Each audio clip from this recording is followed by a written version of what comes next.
দীর্ঘ ১৬৫ দিন হাসপাতালে থাকার পর ফিরোজা গেছেন বেগম খালেদা জিয়া। ফিরোজায় তিনি এখন বিশ্রামের সময় কাটাচ্ছেন। তবে খুব শীঘ্রই তিনি রাজনীতিতে সক্রিয় হবেন এমন গুঞ্জন ছড়িয়ে পড়েছে। বিএনপির একাধিক নেতা জানিয়েছেন, বেগম খালেদা জিয়া রাজনীতিতে সক্রিয় হওয়ার জন্য জনগণের সহযোগিতা আমরা পেয়েছি। জনগণের সহযোগিতা নিয়েই ১৯৯১ থেকে ৯৬ পর্যন্ত আমরা দেশের জন্য অনেক কাজ করেছি, দেশের ব্যাপক উন্নয়ন করেছি। আমরা প্রবাসী সরকার ঘোষণা করলাম। সো আপনাদেরকে আবারও বলবো, একসাথে হন, দলীয় রাজনীতি। আসসালামু আলাইকুম সুপ্রিয় দর্শক বন্ধুরা, এবার হঠাৎ করে নতুন চমক নিয়ে মাঠে নামলো বিএনপি। দর্শক বন্ধুরা, অল্প কিছুদিনে বিএনপির জন্য বেশ কিছু সুসংবাদ এসেছে। আর সেই সকল সুসংবাদের মধ্যে অন্যতম সুসংবাদ হচ্ছে বিএনপির নেত্রী বেগম খালেদা জিয়া তিনি তার বাসভবনে ফিরেছেন। দর্শক বন্ধুরা, এবার বিএনপির নেত্রী এবার নতুন করে মাঠে নামার যে সকল পরিকল্পনা নিয়ে মাঠে নামতে শুরু করেছেন, সেই সকল পরিকল্পনাগুলো এবার উঠে আসলো। দর্শক বন্ধুরা, এবার যে কোনো সময় আবারও নতুন করে রাজনীতিতে ফিরতে যাচ্ছেন বেগম খালেদা জিয়া। দর্শক বন্ধুরা, অন্যদিকে অত্যন্ত চমৎকার একটি বক্তব্য দিয়েছেন বেগম খালেদা জিয়া। আর সেই বক্তব্যগুলো শুনলে আপনারা অনেক কিছু বুঝতে পারবেন। তো দর্শক বন্ধুরা, চলুন আমরা সেই সকল বিষয়গুলো পরিপূর্ণ জেনে নিই। অবশ্যই ধৈর্য সহকারে পুরো ভিডিওটি দেখবেন, তাহলে সকল বিষয়গুলো পরিপূর্ণ বুঝতে পারবেন।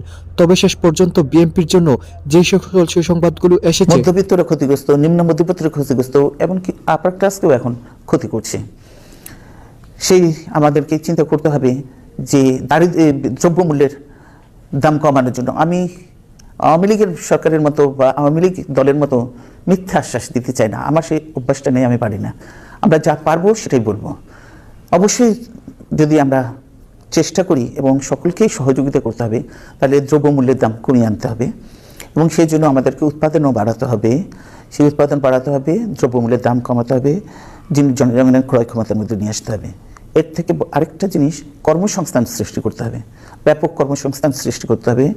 শহরমুখী নয় শুধু, আমি মনে করি যে এখন আমাদেরকে নিয়ে যেতে হবে গ্রামমুখী উন্নয়নের প্রকল্প নিয়ে যেতে হবে, ছোট ছোট প্রকল্প সেখানে করে, এবং মানুষকে চেষ্টা করবে তাদেরকে সেখানে সব সুযোগ সুবিধা দেওয়া, যাতে মানুষ সেখানে শহরে না আসে, রাজধানীতে না আসে, তারা সেখানে গ্রামে থাকে এবং গ্রামে থেকে তারা সেই কাজগুলি করে।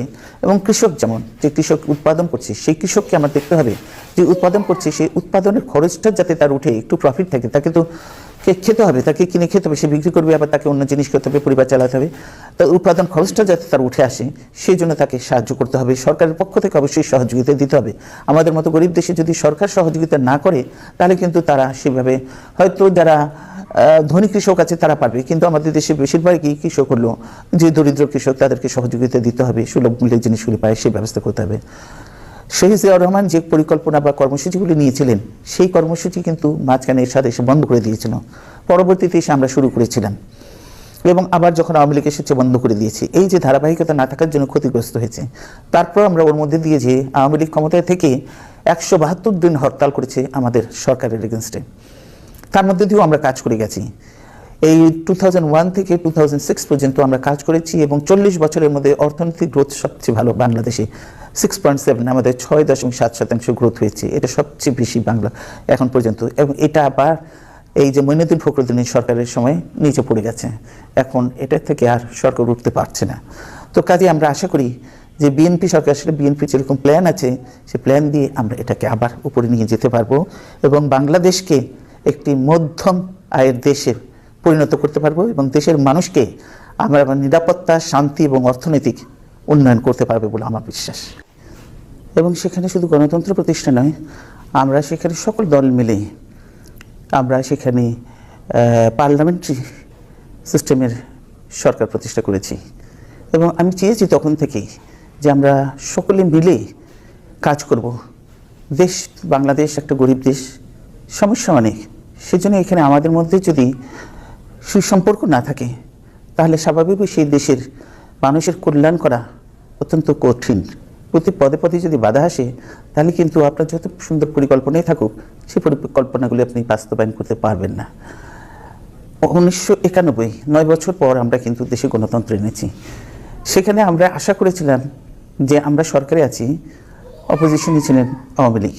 আমরা আশা করেছিলাম যে তারা আমাদেরকে, এতদিন পর দেশে গণতন্ত্র এসেছে, তারা আমাদেরকে সহযোগিতা করবে যাতে দেশে গণতন্ত্র থাকে এবং লক্ষ্য যদি সবার এক হয় যে দেশের অর্থনৈতিক উন্নয়ন, জনগণের দীর্ঘ ১৬৫ দিন হাসপাতালে থাকার পর ফিরোজা গেছেন বেগম খালেদা জিয়া। ফিরোজায় তিনি এখন বিশ্রামের সময় কাটাচ্ছেন, তবে খুব শীঘ্রই তিনি রাজনীতিতে সক্রিয় হবেন এমন গুঞ্জন ছড়িয়ে পড়েছে।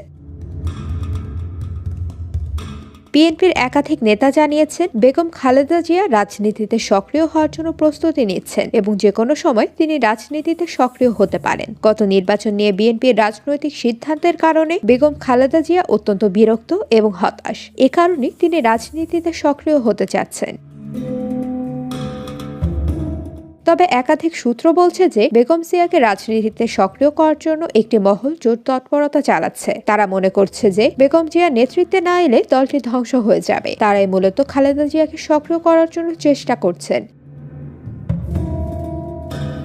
এদিকে একাধিক সূত্র বলছে যে নির্বাচনের পর সরকার একটি রাজনৈতিক সমঝোতা এবং রাজনৈতিক ঐক্যমতের পথে পা দিয়েছে, আর এই কারণেই বেগম খালেদা জিয়াকে তারা আস্তে আস্তে রাজনীতির মাঠে নামানো হচ্ছে সরকারের প্রচ্ছন্ন ইঙ্গিতে। সরকার মনে করছে তারেক জিয়ার চেয়ে বেগম খালেদা জিয়া অনেক ভালো বিকল্প এবং খালেদা জিয়া রাজনীতিতে থাকলে রাজনীতি অত্যন্ত দুর্বৃত্তবান এবং সন্ত্রাসী তৎপরতা থেকে কিছুটা হলেও দূরে থাকবে।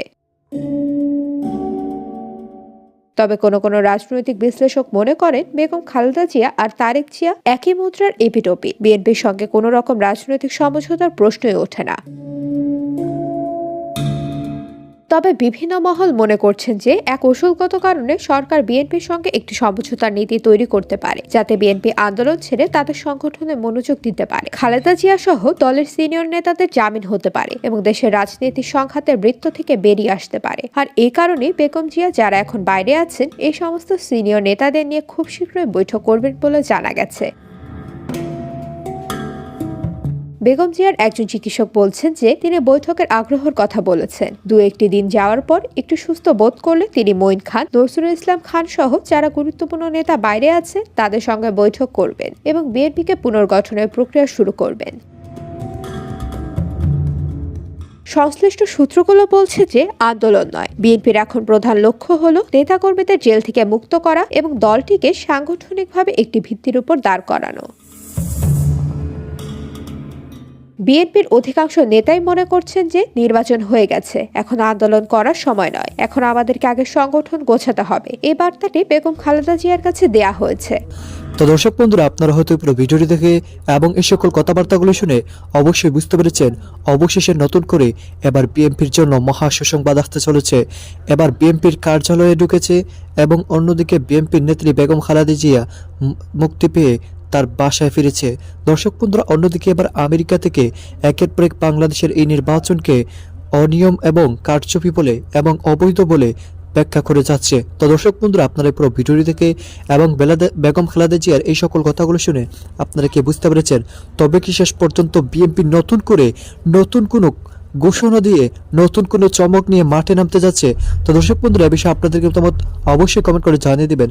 তো দর্শক বন্ধুরা, ভালো থাকুন, সুস্থ থাকুন, আল্লাহ হাফিজ।